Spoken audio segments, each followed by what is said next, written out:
Ayanda, my name is Seipati Mokhuoa, Chief Executive of Southern African Women in Leadership. What an honor it is to have you as one of the inaugural Trailblazers finalists for 2020. How are you and how do you feel about being part of this amazing group of women who are leaders in Southern Africa? Firstly, I'm just really grateful for the recognition. Thank you for having me. It's always wonderful to be in the company of leading young women that are making a change and trailblazing in their industry. And for me, it's just an honor every time I'm recognized for the work that I do, for the standing and the stance that I've taken in the industry that I'm in, as well as, being recognized for your work amongst people who are doing so well and women that are so incredible. I think it's just such an honor. Wow, thank you for that. So I'm going to hand over to Andy now. Andy is my co-pilot, Dr. Andy Brough from the Brough Leadership Institute. He's going to do the formal interview. But before we go into that, tell us a little bit. I know probably everybody knows who Ayanda is, or most people, but just tell us, the viewers and anybody who's going to be able to watch this recording, who's Ayanda and what earned her a seat at this particular table? I would love for you to tell me what earned me a seat in this table. But I have a vast and very varied career. But first of all, I'm a family girl. I come from a small town in KZN. And I've always been somebody who had big dreams. I'm a sister to 5 siblings. That is my upbringing. I come from a place where I feel like the whole community raises you. And that's something that I've really kept close to my heart all through my career and through just my journey of life. So my career is very varied in the sense that a lot of people come into entertainment, which is something that they've studied or something that they just stumbled on. With me, I started off in corporate, actually selling medical devices and diagnostics, marketing, interning, sales repping, and then moving on to a pharmaceutical industry, and then from there, a fast-moving consumer goods industry, and then ending up in entertainment, which is something that you don't hear a lot of.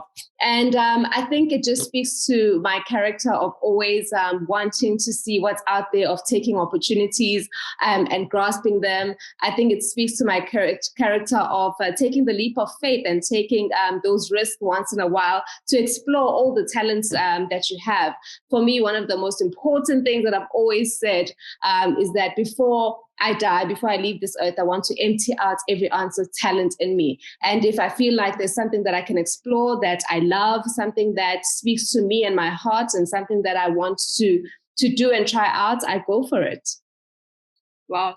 Listen, I think if I recall properly, when we were finalizing the finalists, one of the things that stood out for me in your profile is growing up amongst women. So literally, you are the right place. Advocacy of women empowerment, and you don't just do it with your words. You do it with your action. I followed you from the very beginning of your career. I didn't know at the time that you had a stint in corporate. So that's also just like a nice, I think, wrap up of the reason why maybe you are at this table. So Andy, if you are ready, I know that you have questions for Ayanda. Thank you so much. Ayanda, most people watching will know you as a very well-known media personality, an influencer, an ambassador.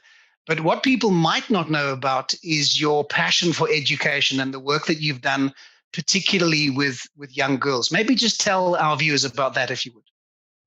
Absolutely. That is one of my biggest passion points. In fact, so I have 2 degrees. I have a marketing degree as well as an honors marketing degree. And I come from a rural school in KZN. Well, my high schooling career was in a rural setting. And I felt it's so important that a lot of people that come from those kind of backgrounds are not exposed to career days. They're not exposed to the different careers that are not often profiled. So I am actually in the process of developing an app that focuses on education for young people. And basically what my app is all about is about just profiling different careers that people don't normally talk about, that students are not aware that are there and that are available for them, and profiling different people in different careers and finding out what that career entails. Because for me, it's important to make the right career choice the first time around. A lot of people don't have the ability to chop and change careers or the subject that they've chosen in varsity, because you just have that one time to just make it work, and you have to choose the right career. And we all know how it feels to be stuck in a job that we don't like, something that you're not passionate about.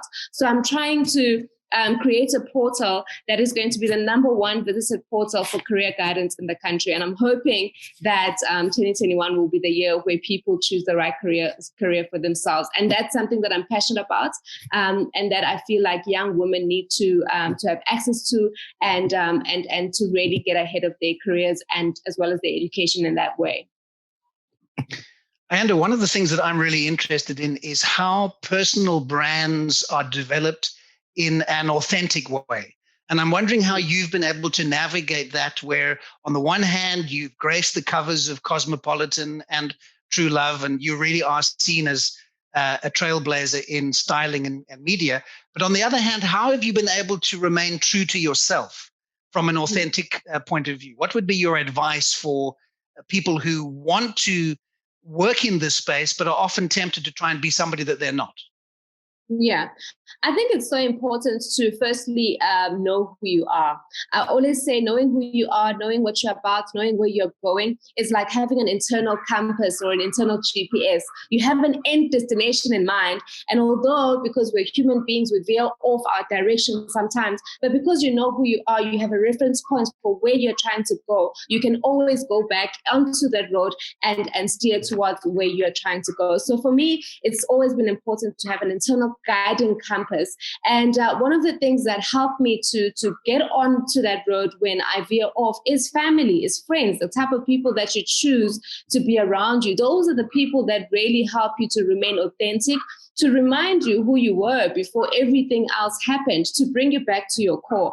I think the company that you keep is absolutely vital because it shows a lot about you, and it shows a lot about what interests you have, because you will only hang around people with whom you share similar interests. And I think what's also been important is just to have that spiritual guiding force for me that has really always put my feet on the ground and reminded me who I am above everything. And I think it's always important to remember why you do what you do. I think if you understand the why in why you do what you do, then you're always able to be focused, to be grounded. And if that why is strong enough, it has a purpose, it has a timeline, it has a measuring guideline, then you're always accountable to that why. It's always important to have accountability partners, and it's important to take yourself seriously before anyone else does. And as young women listen to you and they sit and they aspire to have just some of the media presence and influence that you've achieved, what advice would you give them? How would they begin this journey towards becoming somebody who has reached the heights that you have in terms of media and branding? I think in terms of media and branding, it's important as a person to understand why you want to do it. A lot of people can get into media with the wrong assumptions about fame, about the money, about hard work. It's absolutely hard work. Behind the Cosmo covers, behind the different, presenting channels, it is absolute hard work. It's long hours. And if you're passionate about it, somebody said that if you are passionate about something, you don't have to work a day in your life. I don't agree, but I don't agree with that, because I feel like passion still requires hard work, but it does make it easier if you're passionate about something. So find out if being in media, being in this kind of space is really your true calling, if it's really something you want, because there will be times, because this space is trying, the space is hard, it's competitive. So there will be times when you feel like you're giving up, when you feel like you're not enough, and you need to be passionate, so passionate that even when that voice calls, you're able to just pick yourself up again, because it's something that you naturally want to do, that you would do without somebody even wanting to pay you. So I think the value of hard work is often missed in an industry like this. I think every young person listening to me, I think the biggest thing is that you have to firstly know that this is your passion, this is what you want to do, and then put in the work that is required to be in a space like this. There are times when you're only going to have yourself to believe in yourself, where you feel like other people don't believe in you or you're not reaching the heights, but it takes a long time to become an overnight success. And you state very clearly in your bio that you have a no excuses approach to life. What does that look for the next couple of years? I know it's difficult for any of us to predict the future, but what's keeping you awake? What are you dreaming about in terms of your leadership and influence in the not too distant future? Sure. That is my dreams keep me awake at night. They excite me, they scare me, and that's what I live for. I live to make my dreams come true. I live to challenge myself.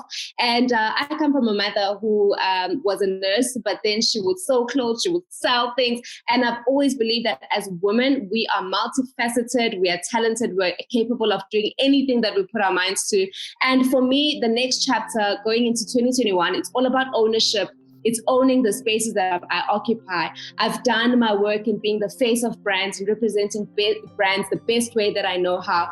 And from now on and from 2021, I'm looking forward to the 3 projects that I have, one of them being the app that I have just discussed with you, which is absolutely exciting, and different aspects and different things that I want to really start being an owner and being accountable for. So I'm looking forward to that ownership aspect of my career. Ownership and accountability, 2 key principles for leadership. Ayanda Thabethe, we want to take this opportunity to congratulate you on getting this far with the SAWIL Trailblazers and wish you every success with the finals. Thank you so much, Andy. I appreciate it. Thank you, Seipati.